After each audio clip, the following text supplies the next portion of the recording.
नमस्कार विद्यार्थी मित्रांनो, मी विनोद नाईक. आपण पाहत आहोत इयत्ता 9वीचा विज्ञान, ज्याच्यामधील 14वा पाठ, ज्याचं नाव आहे पदार्थ आपल्या वापरातील. विद्यार्थी मित्रांनो, आपण आपल्या जनरल लाईफमध्ये असे बरेचसे पदार्थ नेहमी वापरत असतो. उदाहरणार्थ सकाळी उठल्यानंतर आपण अंघोळ करतो किंवा अंघोळीच्या आधी आपण ब्रश घासतो.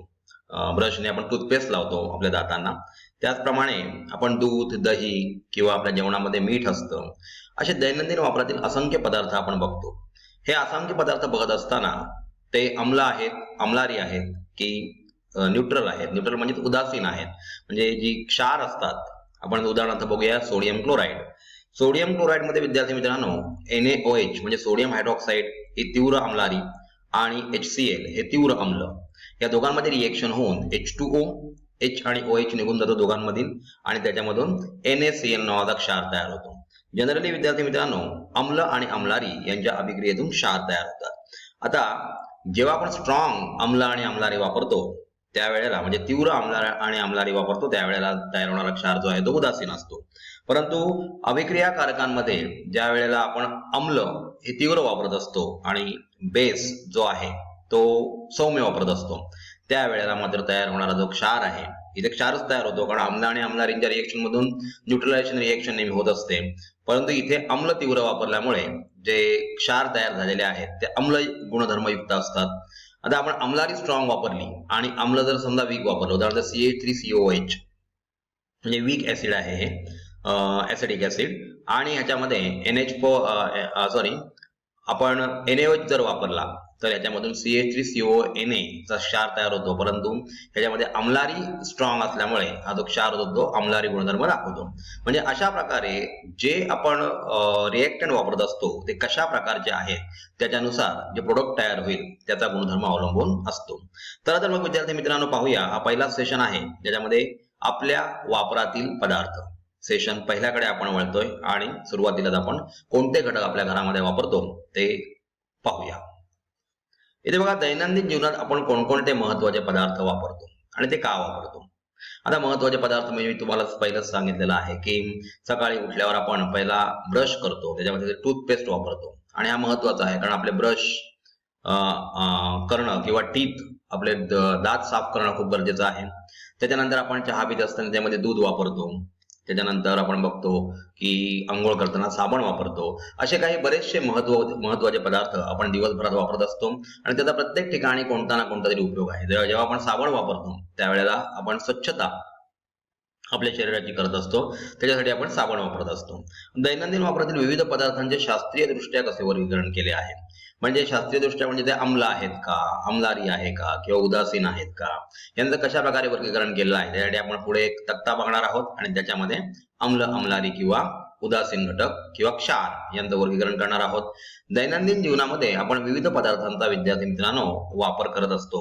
मागील इयत्तांमध्ये यातील काही पदार्थांची माहिती व उपयोग तसेच त्यातील घटक निर्मिती याबद्दल आपण सविस्तरपणे माहिती करून घेतलेली आहे. म्हणजे कशा प्रकारचे घटक आपण वापरतो, उदाहरणार्थ ऍसिड, बेस किंवा न्यूट्रल सॉल्ट्स, अशा प्रकारचे घटक आपण कशा प्रकारे वापरत असतो आणि त्याचा उपयोग ऍक्च्युली काय होतो याच्याविषयी आपण आधीच्या इयत्तांमध्ये जाणून घेतलेलं आहे. पहा, खाली काही दैनंदिन वापरातील वस्तू दिलेल्या आहेत, पदार्थ दिलेले आहेत. त्या पदार्थांचा आपण अम्ल, अम्लारी, धातू, अधातू, क्षार अशा गटात वर्गीकरण करणार आहोत. जसं की मीठ, आपल्याला माहिती आहे मीठ हा क्षार आहे. सोडियम क्लोराईड जनरली आपण टेबल सॉल्ट जे वापरतो आपल्या दैनंदिन लाईफ मध्ये, आपल्या जेवणामध्ये जर आपल्याला एखादी गोष्ट चवदार बनवायची असेल तर थोड्या प्रमाणात मीठ टाकावं लागतं, नाहीतर ते आळणी होऊन जातं. म्हणजे मीठ हा क्षार आहे. साबण आपल्याला माहिती आहे sodium salt of fatty acid आहे ते, किंवा पोटॅशियम सॉल्टचे बनलेले असतात. तर टूथपेस्ट याच्यामध्ये सुद्धा काही ऍसिडिक घटक आहेत. खाण्याचा सोडा म्हणजे Na2CO3, NaHCO3, पाणी H2O, दही आपल्याला माहित आहे, दुधाचे पदार्थ, दूध, तुरटी म्हणजे ऍलम याला म्हटलं जातं, लोह, लोखंडाचा सुद्धा उपयोग आपल्या दैनंदिन जीवनामध्ये होत असतो कुठे ना कुठेतरी, गंधक म्हणजे सल्फर, आणि कपडे धुण्याची पावडर म्हणजे Na2CO3, वॉशिंग सोडा याला म्हटलं जातं. तर असे विविध प्रकारचे पदार्थ आपण आपल्या दैनंदिन जीवनात वापरत असतो. विद्यार्थी मित्रांनो, आपल्याला या पदार्थांचं कन्वर्जन हे धातू आहेत, अधातू, क्षार किंवा अम्ल, अम्लारी या भागामध्ये करायचं आहे. दैनंदिन जीवनातील महत्त्वाचे क्षार बघा, सॉल्ट. क्षार म्हणजे काय याच्याबद्दल आपण जाणून घेऊया.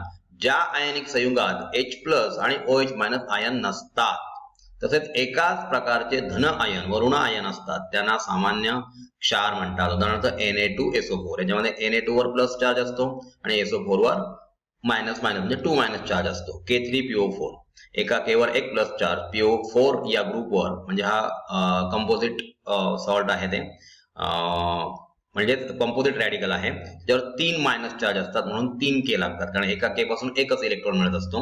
CaCl2 कॅल्शियमवर 2 प्लस चार्ज असतात, ज्यावेळेला तो 2 इलेक्ट्रॉन लूज करतो म्हणजे 2 इलेक्ट्रॉन 2 क्लोरीन घेतात त्यावेळेला CaCl2 तयार होतो. विद्यार्थी मित्रांनो, महत्वाची गोष्ट म्हणजे ज्या आयनिक संयुगामध्ये H प्लस किंवा OH- नसतो त्यांना क्षार असं म्हणतात. लक्षात घ्या, आपण HCl चा विचार केला तर ह्याच्यामध्ये H प्लस आणि Cl मायनस म्हणजे हा काय झाला, अम्ल झाला. आपण NaOH चा विचार केला म्हणजे ह्याच्यामध्ये सुद्धा OH- आहे म्हणजेच हा झाला anion. anion म्हणजेच हे बेसिक रॅडिकल झाले म्हणजे ही अम्लारी आहे. तर अशा प्रकारे ज्या आयनांमध्ये ज्या आयनिक संयुगांमध्ये H प्लस किंवा OH- नसतात, आयन्स नसतात म्हणजे कॅटायन आणि anion नसतात त्यांना क्षार असं म्हणतात. निसर्गामध्ये अकार्बनी पदार्थ अम्ल व अम्लारीच्या स्वरूपात सापडत नाहीत. जे अकार्बनी पदार्थ आहेत ज्याच्यामध्ये कार्बन नसतो ते अम्ल व अम्लारीच्या स्वरूपात सापडत नाहीत तर ते विद्यार्थी मित्रांनो लक्षात घ्या ते क्षारांच्या स्वरूपात सापडतात. आणि महत्वाची गोष्ट म्हणजे बघा की वर्षाला सुमारे 80 दशलक्ष टन क्षार समुद्राच्या पाण्यात मिसळतात म्हणून समुद्राला क्षारांचा समृद्ध स्रोत असं म्हणतात.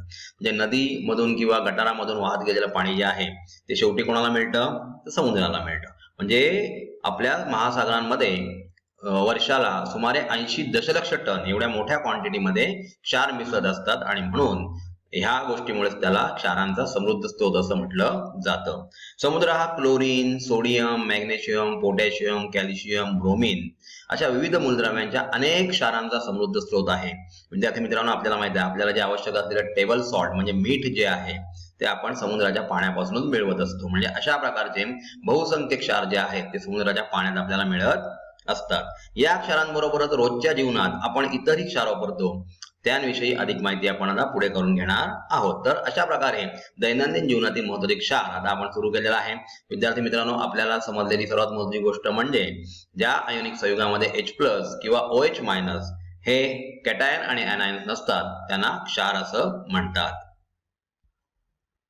इथे पहा, समुद्राच्या पाण्यात असणारे काही क्षार सोडियम क्लोराईडचा फॉर्म्युला आपल्याला माहिती आहे NaCl, magnesium chloride MgCl2, magnesium sulphate MgSO4, नंतर potassium chloride KCl, calcium carbonate CaCO3, magnesium bromide म्हणजे आपण बघतो MgBr.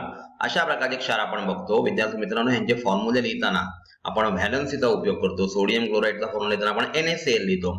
त्याकडे सोडियमचा ॲटॉमिक नंबर 11 आहे, 281 त्याचं इलेक्ट्रॉनिक कॉन्फिगरेशन. क्लोरीनचा ॲटॉमिक नंबर 17 आहे, 17 आहे म्हणजे 287. त्याला एका इलेक्ट्रॉनची गरज आहे आणि तो एक इलेक्ट्रॉन देतो म्हणजे एक सोडियम आणि एक क्लोरीन असं मिळून त्याच्यापासून सोडियम क्लोराईडचा NaCl नावाचा क्षार तयार होतो. आता मॅग्नेशियम क्लोराईड हे क्लोराईडच आहेत परंतु त्याचा फॉर्म्युला MgCl2 आहे. का बरे? तर लक्षात घ्या विद्यार्थी मित्रांनो की Mg याचा ॲटॉमिक नंबर आहे 12 म्हणजे 282. 2 इलेक्ट्रॉन त्याच्या आउटरमोस्ट शेल मध्ये आहेत आणि एका क्लोरीनला एका इलेक्ट्रॉनची गरज आहे. म्हणजे 287 दुसरा एक क्लोरीन येतो आणि MgCl2 कारण Mg कडे 2 इलेक्ट्रॉन देण्यासारखे आहेत. मॅग्नेशियम सल्फेट आता याच्यामध्ये SO4 ग्रुप जो आहे तो कंपोजिट रॅडिकलचा आहे म्हणजे SO4 या ग्रुपवर 2- चार्ज असतात. आता Mg कडे किती असतात तर Mg कडे 2 इलेक्ट्रॉन देण्यासारखे असतात. हे आपण मॅग्नेशियम क्लोराईडच्या फॉर्म्युल्यामध्ये बघितलेलं आहे आणि म्हणून त्याचा MgSO4 हा फॉर्म्युला तयार होतो. पोटॅशियम क्लोराईड विद्यार्थी मित्रांनो, सोडियम क्लोराईड आणि पोटॅशियम क्लोराईड हे अल्कली मेटल्स आहेत. पोटॅशियमचा ॲटॉमिक नंबर आपल्याला माहिती आहे 19 आहे, 2881 म्हणजे एक इलेक्ट्रॉन ह्याच्याकडे देण्यासारखा आहे आणि एका क्लोरीनला एकाच इलेक्ट्रॉनची गरज आहे म्हणून KCl हा मॉलिक्यूल तयार होतो. कॅल्शियम कार्बोनेट विद्यार्थी मित्रांनो CaCO3 कार्बोनेट ग्रुपवर हा कंपोजिट रॅडिकलचा ग्रुप आहे. याच्याविषयी आपण आधी बघितलेलंच आहे. याच्यावर 2- चार्ज असतात आणि कॅल्शियमकडे 2 इलेक्ट्रॉन देण्यासारखे असतात. 2882 याचा ॲटॉमिक नंबर 20 आहे म्हणून CaCO3 तयार होतो. मॅग्नेशियम ब्रोमाइड म्हणजे MgBr. MgBr2 याचं कारण का मॅग्नेशियम कडे विद्यार्थी मित्रांनो 2 इलेक्ट्रॉन देण्यासारखे असतात आणि एका ब्रोमिनला क्लोरीन प्रमाणे एका इलेक्ट्रॉनची गरज आहे म्हणून MgBr2 असल्याचं स्ट्रक्चर तयार होतं. जेव्हा क्षारांची संपृक्त द्रावणे तयार करून त्यात वैश्विक द्रावणाचे 2-3 थेंब घाला आणि निरीक्षणे नोंदवा. आपल्याला निरीक्षणे आपला पुढे लिहायचे. 2-3 वैश्विक द्रावण म्हणजे युनिव्हर्सल इंडिकेटर. संपृक्त द्रावण म्हणजे आपण समजा 1 लिटर पाण्यामध्ये थोडं मीठ टाकत गेलो आणि ढवळत गेलो तर ते पूर्णपणे विरघळून जातं. हळूहळू त्याची कॅपॅसिटी संपते आणि जिथे त्याची कॅपॅसिटी संपते ते असंपृक्त द्रावण झालं. परंतु जे विरघळलेले क्षार आहेत त्यांना म्हणतात संपृक्त द्रावण. म्हणजे जोपर्यंत विरघळतात तोपर्यंत टाकत राहिलो तर तयार होणारं द्रावण म्हणजे संपृक्त म्हणजे सॅच्युरेटेड सोल्युशन असं त्याला म्हटलं जातं. विद्यार्थी मित्रांनो, इथे बघा एक स्ट्रीप दाखवलेली आहे. आता ही पट्टी जी आहे ती वैश्विक द्रावणाची जी बॉटल असते त्याच्यावर ही पट्टी लावलेली असते आणि ह्याच्यावरून आपण त्याचा पीएच काढू शकतो. म्हणजे 1 पीएच असणारा म्हणजे 1 ते 6 म्हणजे 7 हा जो पीएच आहे तो न्यूट्रल आहे. पीएच म्हणजेच पी म्हणजे पोटेन्स म्हणजे हा लॅटिन वर्ड आहे आणि इंग्लिश मध्ये त्याचा मीनिंग आहे कॉन्सन्ट्रेशन म्हणजे हायड्रोजन आयन कॉन्सन्ट्रेशन. आता 1 म्हणजे सर्वात जास्त HCl चा पीएच साधारण 1 असतो. वैश्विक द्रावणातील थेंब जर आपण टाकले तर त्याचा कलर ऑरेंज आला की त्याचा समजा पीएच 1 आहे म्हणजे ऍसिडिक सोल्युशन आहे. 1 नंतर 2, 3, 4, 5, 6 अशी पीएच ची व्हॅल्यू असते. 7 हा न्यूट्रल पीएच आहे. 8 पासून पुढे 14 पर्यंत बेसिक पीएच म्हणजे इथे अम्लारी गुणधर्म दाखवले जातात. अशा प्रकारे वैश्विक द्रावणाचे थेंब जर आपण टाकले तर त्याच्या कलरवरून आपण सांगू शकतो की दिलेलं सोल्युशन ऍसिडिक आहे म्हणजे अम्लधर्मी आहे, बेसिक आहे म्हणजे अम्लारी धर्मी आहे की न्यूट्रल आहे म्हणजेच त्याचा पीएच न्यूट्रल म्हणजे उदासीन आहे. शुद्ध पाणी जे आहे डिस्टिल वॉटर त्याचा पीएच 7 असतो. आपल्या बॉडीचा रक्ताचा पीएच जो आहे तो 7.34 म्हणजे थोडासा बेसकडे आपण झुकलेला असतो. तर अशा प्रकारे विविध पदार्थांचा सामू म्हणजे पीएच आपण काढू शकतो. आपण मागील पाठात पाहिले आहे की जेव्हा क्षाराचा पीएच सामू 7 असतो तेव्हा तो क्षार कसा असतो? उदासीन. तो तीव्र अम्ल व अम्लारीपासून बनलेला असतो. विद्यार्थी मित्रांनो, याच्यासाठी मी तुम्हाला पहिलीच एक रिएक्शन सांगितली की HCl आणि NaOH हे दोन्ही तीव्र अम्ल आणि अम्लारी आहेत. तर यांच्यापासून NaCl तयार होतो आणि H2O तयार होतो. तीव्र अम्ल व सौम्य अम्लारीपासून तयार झालेल्या क्षाराचे पीएच मूल्य 7 पेक्षा कमी असून ते अम्लधर्मी असते. विद्यार्थी मित्रांनो, ह्याच्यासाठी मी तुम्हाला HCl आणि NH4OH यांचं एक्झाम्पल दिलं.